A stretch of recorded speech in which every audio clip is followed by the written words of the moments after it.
नवम कक्षा के प्यारे बच्चों, विगत 3 दिनों से हम लोग रसखान रचित सवैये का अध्ययन करते आ रहे हैं और इसी कड़ी में आज रसखान के अंतिम सवैये की बारी है। आज ये पाठ समाप्त हो जाएगा और हम लोग क्षितिज कोर्स और हिंदी नवम कक्षा की रसखान रचित सवैये पाठ को पूरा कर लेंगे। पाठ के पढ़ाने के क्रम में ही पहले मैं आपको उस सवैये को पढ़ के सुनाती हूँ। बिल्कुल ध्यानपूर्वक सुनिएगा। रसखान के बारे में पिछली कक्षाओं में सारी बातें बता चुकी हूँ और आज की कक्षा में उसको बताने की ज़रूरत नहीं समझ रही हूँ। जिनको ज़रूरत हो वो पिछले वीडियो को देख लीजिएगा। पहले इसको ध्यानपूर्वक सुनिए। सबों को पता है कि ये ब्रज भाषा में लिखी गई है, इसलिए मैं एक एक शब्द को आपको बता दूंगी कि इसका क्या अर्थ बन पड़ता है। पहले सुनिए इसको। कानन दय अंगुरी रहिब जबहि मुरली धुनि मंद बजई है, मोहन तानन सौ रस खानी अटा चढ़ी गोधन गई है तो गई है, तेरी कहो सिगरे ब्रज लोक निकाल को कितनो समुझई है, माई रिवा मुख की मुस्कानी सम्हारी न जई है न जई है न जई है। हमने आपको पहले ही बताया है कि रसखान श्री कृष्ण के कितने बड़े भक्त हैं। ऊपर का जो 2 सवैया था, पहला और दूसरा, उसमें रसखान हर रूप में श्री कृष्ण का सानिध्य पाना चाहते हैं, श्री कृष्ण का साथ पाना चाहते हैं। चाहे जिस रूप में उनका जन्म हो, उन्हें श्री कृष्ण का साथ प्राप्त हो। और तीसरे सवैये में हमने बताया कि वो उन पर सब कुछ अपना न्योछावर करना चाहते हैं और इसमें वो गोपी रूप बने हुए हैं। बताया था हमने कल की कक्षा में कि वो खुद को एक गोपी मानते हैं जो श्री कृष्ण की दीवानी थी। और यहाँ गोपी रूप में ही रसखान कवि कहते हैं कि मैं श्री कृष्ण की जब मुरली बजेगी तो अपने दोनों कानों में उंगली डाल लूँगी ताकि उसकी धुन मुझे सुनाई न पड़े।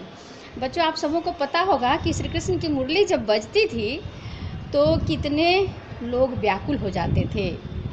आप लोगों ने एक पंक्ति शायद सुना भी हो कि हरि चरणों में लग गई ध्यान बसुरिया की धुन सुन के, सखियों ने छोड़ा काम काज करना, ग्वालों ने छोड़ दिया खेल कूद करना, बछड़े ने छोड़ दिया घास बसुरिया की धुन सुन के। तो बांसुरी जब उनकी बजती थी तो ब्रज में रहने वाले जितने भी लोग थे सारे उस धुन पर खींचकर चले जाते थे। गोपियाँ तो अछूती रह ही नहीं सकती थी, वो तो श्री कृष्ण की दीवानी ही थी। और यहाँ रसखान अपने को एक गोपी ही मानते हैं। तो कहते हैं कि जब उनकी बांसुरी बजेगी तो मैं अपने आप को किसी तरह से भी रोक नहीं पाऊँगी। यदि मैं कानों में उंगली डाल लूँ तभी शायद उसकी आवाज़ मुझे न सुनाई दे।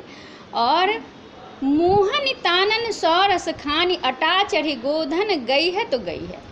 अटा मतलब हुआ ऊपर अटारी, छत, घर का छत। तो कहते हैं कि उनकी मुरली की जो मोहिनी तान निकलेगी, सुर निकलेगी, तो उससे मैं अपने आप को अछूती रख लूँ, अटारी पर न चढ़ूँ। ये भी कठिन है, हमारे लिए ये भी कठिन है। मैं कैसे उस समय अपने आप को संभाल पाऊँगी। तेरी कहे सिगरे ब्रज लोगनी काली को कितना समझई हो। चूँकि सब लोग, जितने भी लोग होते थे, सारा काम छोड़ देते थे। ग्वालों ने छोड़ा गैया चराना, बछड़े ने छोड़ दिया घास, सखियों ने छोड़ा काम काज करना, राधा ने छोड़ा श्रृंगार बसुरिया की धुन सुन के। ये एक गाने की पंक्ति है। तो जो जहाँ होता था, जब श्री कृष्ण की मुरली बजती थी तो अपने काम को छोड़कर चला जाता था। जैसे कोई एक आँख में काजल लगा रही है गोपी, दूसरे आँख में लगाना बाकी रह गया है तो वहीं से वो दौड़ पड़ती थी। एक आँख में लगाने की सुध भी नहीं रहती थी। किसी ने एक पैर में पायल पहना है, दूसरे पैर में नहीं पहना, तो फिर दूसरे पैर में पायल पहनने की सुध नहीं रहती थी, वो दौड़ पड़ती थी। और इस तरह से ब्रज के सभी लोगों की स्थिति थी। तो यहाँ कहते हैं कि कितना भी मुझे ब्रज के लोग समझाएं, काल को कितना समझोगे, कितना भी मुझे लोग समझाएं, मैं नहीं समझ पाऊँगी, क्योंकि श्री कृष्ण के बांसुरी की जो जादू भरी आवाज़ है, मोहिनी आवाज़ है, उस पर मैं अपने आप को रोक नहीं पाऊंगी। और अंतिम पंक्ति तो पराकाष्ठा ही है बच्चों, इसको ध्यान से सुनिए। माई रिवा मुख की मुस्कानी संहारी न जई है, न जई है, न जई है। कि ओ माँ, उस मुख की मुस्कान, अर्थात श्री कृष्ण जब मुस्कुराते हैं, उनके मुख की जो मुस्कान है, यदि वो मुझे देखने को मिल गया, उनका मुस्कुराता चेहरा यदि मुझे देखने को मिल गया, तो फिर तो मुझे कोई भी व्यक्ति संभाल नहीं सकता है। संहारी न जई है, न जई है, न जई है। मतलब मैं किसी भी भांति से अपने आप को उस अवस्था में नहीं संभाल पाऊंगी।